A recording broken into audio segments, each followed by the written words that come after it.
Hi, welcome to day 7. I'm actually kind of surprised I've made it to day 7 because normally when I say I'm going to start something, I never finish. Which ties in perfectly with today's topic that depression is rooted in fear.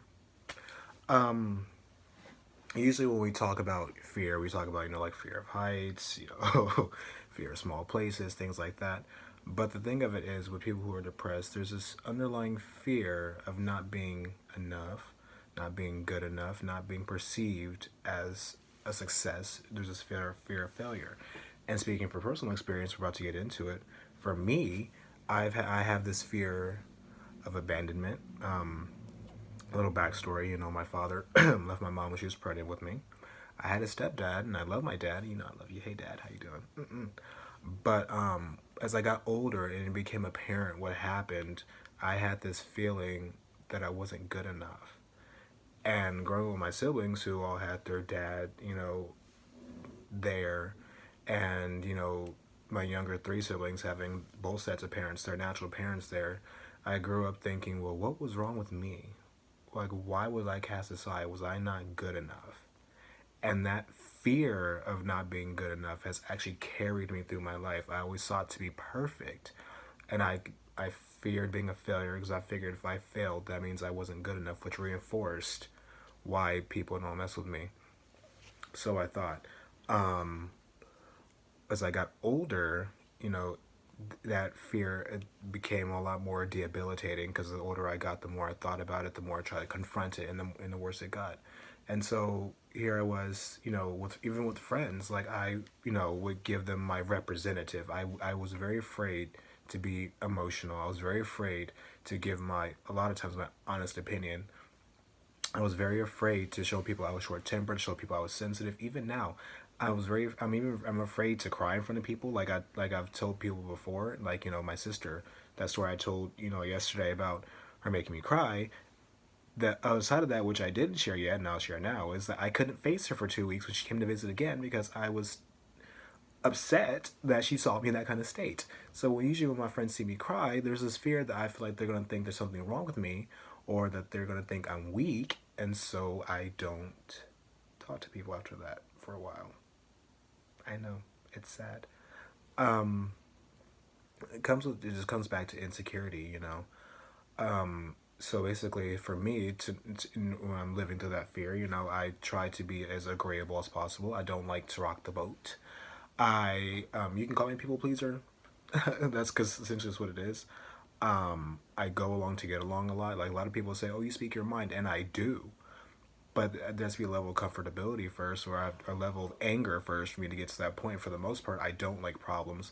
I fear conflict. I don't like problems. I don't like hurt feelings. I don't like being in the space where people are uncomfortable, and I don't like being disagreeable. Because growing up, I remember one of my sisters, love you, Angel. She told me that me being opinionated and me having all these thoughts and me being loud made me very difficult. And I remember my ex called me really while we were together. He's like, you're very difficult. He's like, it's okay, I'm difficult too. But I'm like, yeah, but no one wants to be described as difficult. You know what I mean? And so all these things, being really sensitive, having a short temper, were to me considered to be bad things. So I was in this climate of fear of like I have to be tough. I have to be smarter than. I have to be better than. Because if I'm not worth knowing. I'm not worth talking to. And that's a huge fear that I deal with every day. Like some days I just wonder, like, am I good enough? Whatever good enough even looks like. Because again, everything is subjective.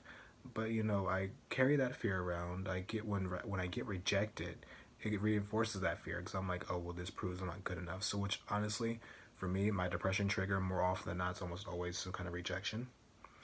Um, when last year when I got really bad depression, it was because I didn't get a couple years ago. It was last year, yeah, because I didn't get a job that I wanted, that I put all this effort for, and those types of things, and it goes back to the ego. Like I have a lot of ego, and with a lot of ego comes a lot of fear, comes a lot of insecurity, and people don't tell you that. People are like, oh yeah, your ego, you must be confident, on top of the world. No, a lot of people, a lot of egomaniacs are really actually very, very sensitive, fear-driven people. Because if they weren't, they wouldn't need to have that bravado.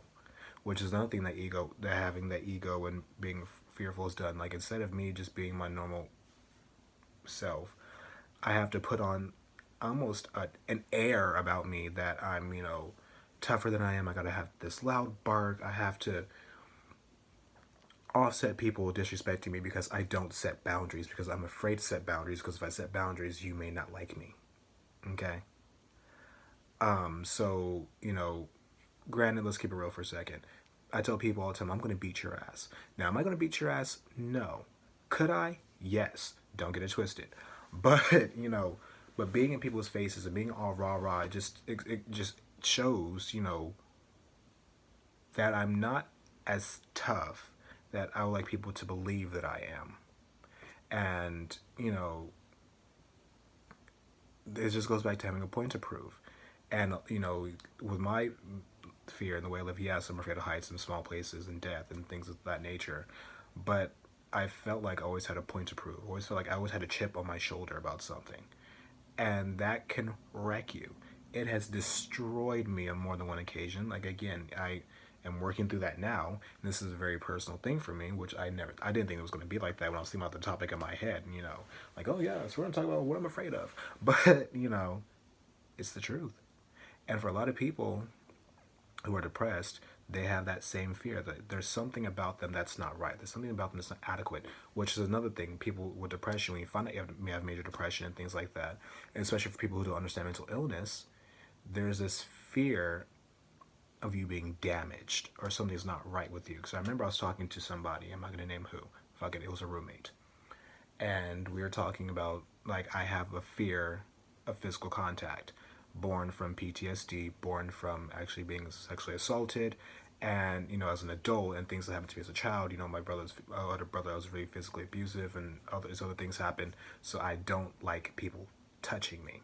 This has been happening. This has gone on since I was a teenager, and it just gets more and more as I get older.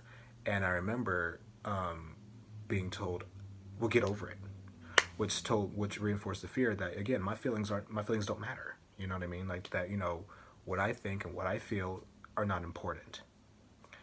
And so, oftentimes when you find yourself in these situations, with depression, whatever, you reinforce this fear. It's just another feedback loophole from hell that you're depressed. And, your depression is because of fear, but you fear your depression because you fear that people are going to look at you differently. And I was talking to my sister about that a few months ago. I told her I hate it when people worry about me. It makes me really angry, actually. I'm like, yeah, because now I feel like that you look at me differently. You don't think I can handle myself, and this is, again, it goes back to being fearful. I'm fearful of the fact that you think that I'm not equipped to deal with life's problems. And I feel like a lot of people, have these problems. Their fear, they're not being successful in comparison to other people. They're not being as smart with their money as, they're not being as cool or likable or as this or as that. And honestly, this is the lesson this is the one we probably need to work with the most, because honestly, this fear is a devil, and it's not going to get easier. And I remember watching a movie called House Arrest, and this is what I'm going to leave you with. And it was like this fake infomercial with a book, and the woman said, "Feel the fear and go for it."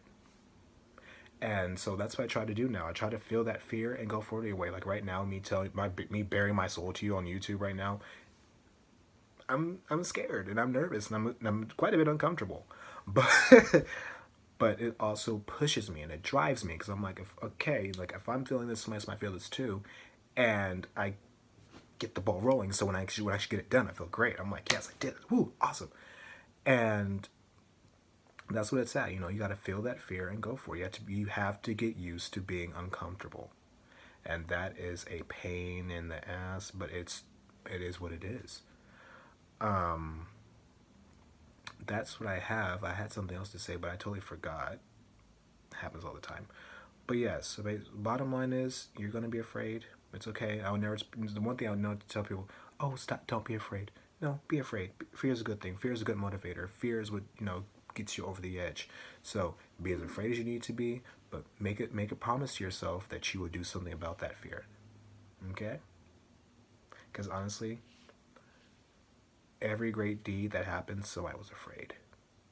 And every bit of courage comes out of fear. So we're going to get this together. We're going to be brave and powerful, and we're going to use our fear to our advantage. I actually had to talk about this last night with a friend. Baby steps, small fears first. Fear of doing this, fear like the movie in the '80s, Bill Murray. It's baby steps. Take your baby steps. Small fears first, and then let's work our way up. Okay. Bye.